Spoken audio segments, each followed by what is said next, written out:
Tunawapenda, tunawaomba.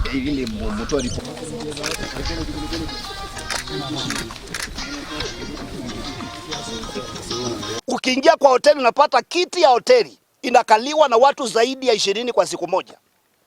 Huyu anaingia anakaa na the seats are not sanitized. Lakini kanisani mtu anakalia kiti kimoja kwa masaa mawili mpaka wakati ibada inaisha anaenda nyumbani. Sasa unajiuliza ni wapi ambao corona inastahili kufahamia kwa haraka kuliko pengine? Kanisa sifunguliwe, manake tunawatazama, tunajua kwamba kuna maaskofu wa religious ambao wameketi chini hili wa finalize mambo ya kutengeneza sheria za jinsi tutakavyoabudu. Kwa hivyo as you sit down and create those rules and the regulations, all our eyes are on you. Hatujapata msaada kabisa, hatujapata msaada wowote kwa miezi hiyo yote 3 ama 4, hatujapata.